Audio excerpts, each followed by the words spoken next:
اللہ کے نام پہ خرچ کرو، یہ روزے کی زکوٰۃ ہے جو غریب کی عید کو اچھا کرنے کے لیے ہے۔ اور گندم کے حساب سے نہ دو، کشمش کے حساب سے دو، کشمش کے حساب سے دو، کھجور کے حساب سے دو۔ گندم 2 سیر بنتی ہے، کشمش 3 کلو بنتی ہے، کھجور 3 کلو بنتی ہے، جاؤ بازار میں پوچھو کیا ریٹ ہے، پھر اس کو ادا کرو کہ میرے رب کو سخی سے پیار۔ حنین کی جنگ میں فتح ہو چکی، مال غنیمت کٹھا، پوری وادی بھری ہوئی تھی اونٹوں سے، 100 اونٹ وادی میں کھڑے تھے۔ صفان بن امیہ اوپر سے کلمہ پڑھ چکے ہیں، اندر سے منافق ہیں، وہ اونٹوں کو نا یوں یوں دیکھ رہے، مجھے دیکھو ایسے ایسے دیکھ رہے، اللہ کے نبی قریب کھڑے تھے، ہر تھوڑے دیر بعد وہ یوں دیکھتے یوں دیکھتے۔ اونٹ تو عرب کی پسندیدہ شے، تو میرے نبی کی نظر پڑ گئی کہ صفان یوں دیکھ رہا ہے، یوں دیکھ۔ آپ نے کہا صفان یہ اونٹوں کی وادی بھری ہوئی تینوں چنگی لگ دی بھائی؟ کہا جی بڑی چنگی لگ رہی۔ کہا جا سارے تینوں ہدیہ۔ کہا اشہد انک رسول اللہ، اب گواہی دیتا ہوں آپ سچے رسول ہیں۔ اتنی بڑی سخاوت نبی کر سکتا اور کوئی نہیں کر سکتا۔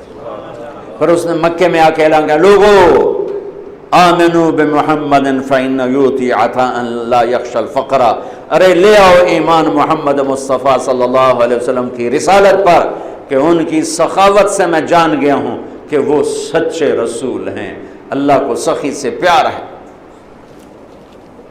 عبد الرحیم خانہ جا رہے تھے دلی سے آگرے، تو شام کو پڑاؤ ڈالا، یہ جہانگیر کے بھی وزیر تھے، اکبر کے بھی وزیر تھے، تو پڑاؤ ڈالا اور خیمے لگ گئے، نوکر چاکر دربار لگ گیا جنگل میں۔ تو ایک فقیر گزرا، اس نے دیکھا تو کہنے لگا منعم بکوہ دشت بیاباں غریب نیس، ہر گاہ کے خیمہ زد و بارگاہ ساخت۔ یہ مالدار لوگ بھی عجیب ہیں، یہ سفر میں بھی اپنے گھر بنا لیتے ہیں، یہ کسی جگہ بھی پردیسی نہیں ہوتے ہیں، دربار لگا لیتے ہیں۔ خانہ نے فرمایا اس کو 1 لاکھ روپے انعام دے دو۔ اگلے دن اگلے پڑاؤ میں خیمے لگائے، نوکر چاکر بیٹھے، وزیر اعظم جو تھے پھر وہ فقیر گزرا، اس نے پھر شعر پڑھا منعم بکوہ دشت بیاباں غریب نیس، انہوں نے کہا اس کو 1 لاکھ روپے انعام دے دو۔ تیسرے دن پھر دربار لگا، پھر فقیر گزرا، پھر 1 لاکھ دیا، چوتھے دن پھر 1 لاکھ دیا، 5ویں دن پھر 1 لاکھ دیا، 7ویں دن چھٹے دن پھر 1 لاکھ دیا، 7ویں دن پھر 1 لاکھ دیا، 8ویں دن وہ آیا نہیں۔ اس آگے انہوں میری تو وی پشتہ نو کافی نالے بادشاہ پتہ نہیں اگلا ہی نہ کھو لوے، تو وہ سخی۔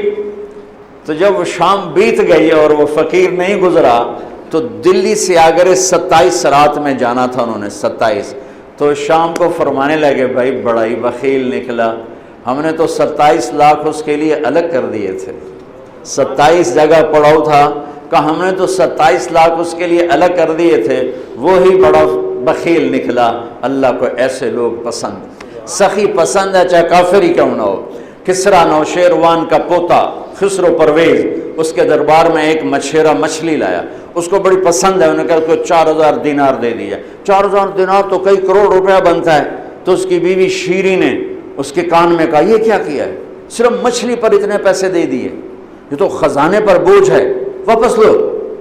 کہا میں بادشاہ کیسے واپس لوں؟ وہ کہنے لگے اس کو بلاؤ، اس سے پوچھو یہ مچھلی نر ہے یا مادہ؟ اگر وہ کہا یہ نر ہے تو ہم کہنا ہمیں مادہ چاہیے تھی، مچھلی واپس لو، پیسے دو۔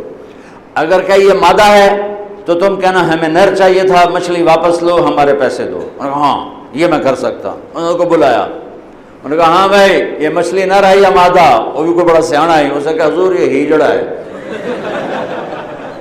اسے کہا 4000 اور دے دو، 4000 اور دے دو۔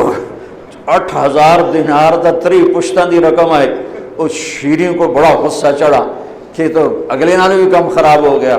وہ 8000 لے کے جا رہا تھا تو 1 دینار گر گیا، تو اس نے وہ اٹھا لیا۔ تو شیریں نے کہا دیکھا کتنا بے غیرت کنجوس ہے کہ 8000 دینار لے کے جا رہا ہے، 1 گر گیا ہے وہ بھی نہیں چھوڑا۔ ایسے بخیل کی کبھی قدر نہیں کرنی چاہیے، سارے پیسے واپس لے لو۔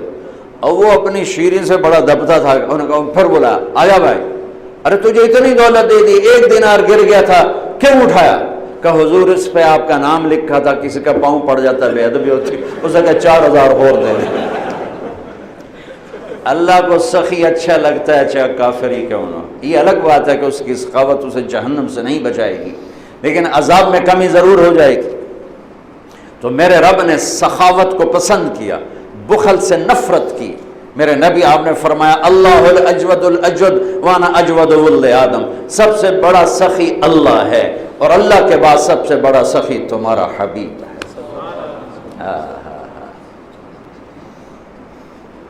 آپ کرتا پہن کے باہر نکلے، ایک صحابی نے کہا یا رسول اللہ یہ کرتا مجھے دے دیں، مجھے بڑا اچھا لگ رہا ہے۔ آپ نے کرتا اتار کے دے دیا اور خود کرتے کے بغیر تھے، چادر باندھی ہوئی کرتے کے بغیر، نماز کا وقت آ گیا اور نماز لیٹ ہو رہی ہے۔ بلال یا رسول اللہ نماز کا، میرے پاس تو کرتا کوئی نہیں۔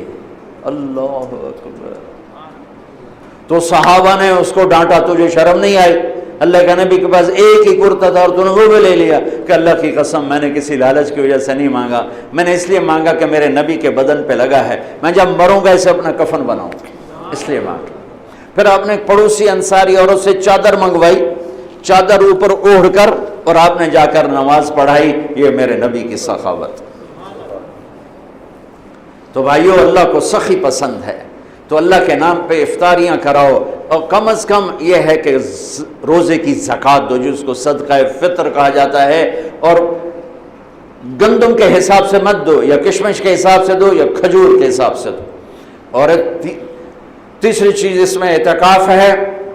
میرے نبی میں نے آپ سے عرض کیا کہ پورا مہینہ بیٹھے، 20 دن بیٹھے، 10 دن بیٹھے، 10 دن مستقل ساری زندگی کا آپ کا جتنے 9 رمضان آپ کے مقدر میں تھے آپ نے ان کو استعمال فرمایا۔ کہ اعتکاف والا اللہ کا اتنا محبوب ہو جاتا ہے کہ ہم جو اعتکاف کے بغیر ہوں گے، ہم اگر نفل پڑھیں گے تو بندگی عبادت لکھی جائے گی، نہیں پڑھیں گے نہیں لکھا جائے گا۔